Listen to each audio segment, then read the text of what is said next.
Hello दोस्तों, कैसे हैं आप सब लोग। Welcome back to my channel. अगर आप लोग गाड़ी खरीदना चाहते हो तो इस टाइम पे आपको इससे अच्छी गोल्डन अपॉर्चुनिटी नहीं मिलेगी। वो मैं क्यों कह रहा हूं, आप लोग पूरी वीडियो देखिएगा तो समझ जाइएगा। राइट, इस टाइम पे अगर ऑटोमोबाइल इंडस्ट्री के पॉइंट ऑफ व्यू से बात करूं, डीलर्स के पॉइंट ऑफ व्यू से बात करूं तो उनके लिए बिल्कुल भी अच्छे समय नहीं है। बट अगर आप लोगों के हिसाब से, जैसे बायर्स हैं जो गाड़ी खरीदना चाह रहे हैं, पैसेंजर व्हीकल की स्पेशल बात कर रहा हूं, आपके हिसाब से पॉइंट ऑफ व्यू से बात करूं तो आपके लिए सबसे अच्छा गोल्डन टाइम इसी वक्त है। अगर आप एक सीरियस बायर हो, एक अच्छी गाड़ी खरीदना चाहते हो तो ठीक है। वो मैं ऐसा क्यों कह रहा हूं वो मैं आप लोगों को भी बताता हूं। अगर आप लोगों को जानकारी पसंद आएगी तो प्लीज वीडियो को लाइक, शेयर, चैनल को सब्सक्राइब आप लोग जरूर कर लीजिएगा। दोस्तों, इंडिया में एक बॉडी है, फाडा के नाम से उसको जानी जाती है। ठीक है, एक एसोसिएशन है।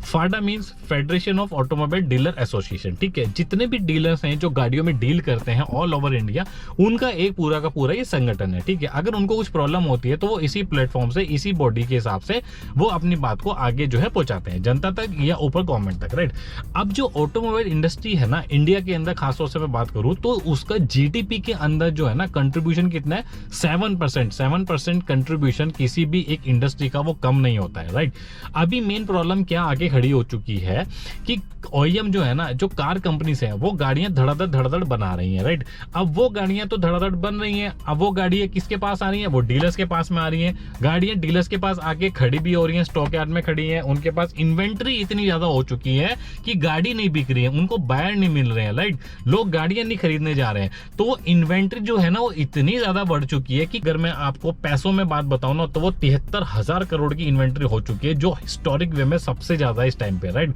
लगभग 7 लाख के करीब गाड़ियां जो है स्टॉक यार्ड में खड़ी हुई हैं। अब आप सोचो कि कितनी बड़ी जो समस्या है ना वो इन लोगों को फेस करनी पड़ रही है। राइट, फाडा ने ना एक रिपोर्ट जारी करी है जिसमें बताया है कि अगस्त में जो है ना उनकी जो सेल है वो 4.5% जो है वो गिरी है। अब 4.5% सेल गिरने का मतलब करोड़ों रुपए का जो होता है ऊपर नीचे लेन देन हो जाता है। राइट, अब इसके मेन रीजन क्या है कि जो गाड़ियां खड़ी हुई है ना उनको बायर्स नहीं मिल रहे हैं। अब इनमें लगभग सबसे ज्यादा जो गाड़ियां हैं वो है कि ओल्ड मॉडल्स तक की जो गाड़ियां खड़ी हुई हैं। अब जो नई गाड़ियां, नए मॉडल्स कंपनियां लॉन्च कर रही हैं वो तो धड़धड़ बिक रहे हैं। जैसे आप देखो, महिंद्रा की तरफ से थार रॉक्स वगैरह आ रही है, या आपकी टाटा की तरफ से कूपे में जो आपकी जो कर्व आ रही है, मल्टीपल और भी जो गाड़ियां हैं, नए मॉडल्स तो बिक रहे हैं। लेकिन जो पुराने जो मॉडल्स हो चुके हैं ना वो क्या कर रहे हैं, उनके लिए बायर्स नहीं मिल रहे। जो डीलर होता है ना वो आपका ओईएम से गाड़ियां खरीदता है, स्टॉक यार्ड में खड़ी करता है। अब स्टॉक यार्ड में खड़ी करने के लिए उसको पैसा देना पड़ता है, या तो वो लीज पे लेता है जमीन को या खरीदता है। एक तो वो पैसा जा रहा है, दूसरा जो मैन पावर हैंडलिंग करता है उसको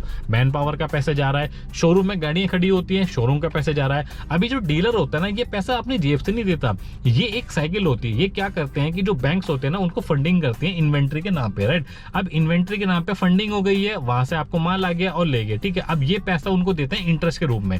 जैसे मान लो इनकी 30 से 35 जो दिन की इन्वेंट्री होती है ना कि इतने दिन में बिक जाएगी। ठीक है, हफ्ता 10 दिन ऊपर नीचे कर लो। अगर मान लो उस टाइम तक इन्वेंट्री जो है क्लियरेंस नहीं जाती है ना, उसके बाद क्या होता है कि पर डे के हिसाब से इनको जो है इंटरेस्ट देना पड़ता है। अब आप सोचो कि जो इन्वेंट्री अभी तक 60 से आपकी 65 दिन की थी, अब वो इन्वेंट्री आपकी 70 से 75 दिन की जा चुकी है। तो जो इतने दिन आपके एक्स्ट्रा और आगे चले गए ना पाइल अप में, तो उसका जो इंटरेस्ट है वो उनकी जेब पे कितना भारी पड़ रहा है। एक तो इनका इंटरेस्ट देना पड़ रहा है, दूसरा मार्जिन कम हो गया।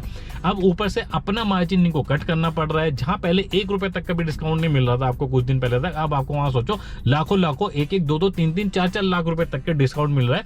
ये मैं अलग अलग डिफरेंट ब्रांड कंपनीज की बात कर रहा हूं। ठीक है, तो आप लोग सोचो कि अगर आप लोग इस टाइम पे एक अच्छी गाड़ी खरीदना चाह रहे हैं ना तो आपको इससे अच्छा मौका नहीं मिलेगा। आप जाओ डीलर से बात करो, आराम से बैठो, 2-3 मल्टीपल डीलर से बात करो। आप तो डीलर आपस में भी लड़ रहे हैं भाई कि जो ज्यादा डिस्काउंट देगा वो अपने जो है गाड़ी इन्वेंट्री क्लियर करना चाह रहा है। ठीक है, क्योंकि यहाँ पे इंडिविजुअल डीलर की डीलर पे जो है बात आ चुकी है। कौन चाहता है कि उसके अंदर जो है कंपनी की जो गाड़ियां है खड़ी रहे, इन्वेंट्री उसकी बढ़ती रहे। राइट, तो अब ये क्या हो रहा है, मिसमैच हो रही है इन्वेंट्री। जो कंपनी है वो गाड़ियां बना के भेज रही है, आपकी स्टॉक यार्ड में गाड़ी खड़ी हो रही है, बट आगे गाड़ी नहीं निकल पा रही है। ठीक है, तो ये जो है ना इन्होंने कंप्लेंट करी है कि इन्वेंट्री क्लियर नहीं हो रही है, तो आप लोग आगे और गाड़ियां बना के मत भेजो। अब सोचो मारुति तक ने अपना जो प्रोडक्शन है ना उसको रीशफल किया, ऊपर नीचे किया थोड़ा सा। अब इसका जो नुकसान है ना, देखो ये कंप्लीट साइकिल है, वो जो साइकिल है पूरी कंप्लीट घूमती है। अब जो छोटी छोटी जो एंसिलरी कंपनी है ना उनके ऊपर इसका फर्क पड़ेगा, क्योंकि वहां से सारे पार्ट्स बन के आते हैं। अब जब प्रोडक्शन कट हो गया तो शिफ्ट कम हो गई, तो प्रोडक्शन जब कम हो गया तो पीछे पीछे से जो उनको मटेरियल चाहिए होता है वो भी कम पड़ गई। तो ये कंप्लीट साइकिल है, इस टाइम पे स्लो डाउन आ चुका है। अब देखो जो OEM है वो भी बढ़िया डिस्काउंट दे रही है, जो डीलर्स हैं उनको तो देना पड़ रहा है, उनकी मजबूरी है क्योंकि इनकी इन्वेंट्री फंसी हुई है, राइट। तो इस टाइम पे सबसे ज्यादा जो फायदा है वो आपको है, क्योंकि जो मार्केट है वो बायर्स मार्केट हो चुकी है। पहले सेलर मार्केट थी, जो कंपनी थी, जो डीलर्स था, आपको अपने हिसाब से नचा रहे थे। अब लोगों ने दिखा दिया है कि भाई अल्टीमेटली जो पावर है वो जनता के हाथ में है, राइट।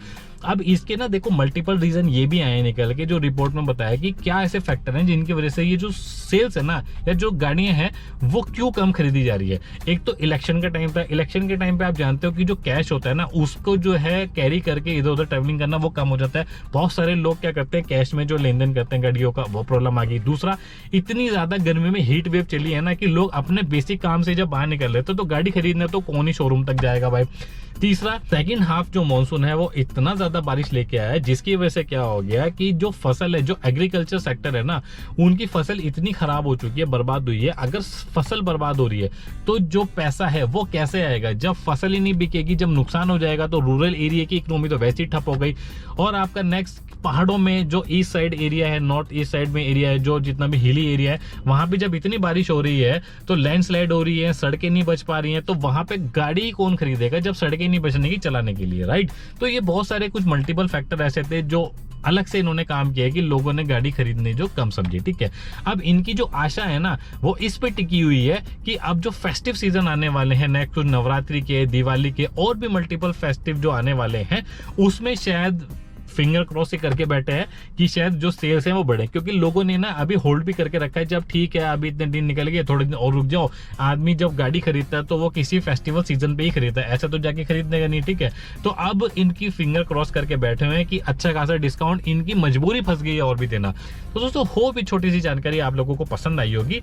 अगर आप लोगों को जानकारी पसंद आई है, वीडियो पसंद आई है, तो प्लीज वीडियो को लाइक, शेयर, चैनल को सब्सक्राइब आप लोग जरूर कर लीजिएगा। Thank you so much. जय हिंद।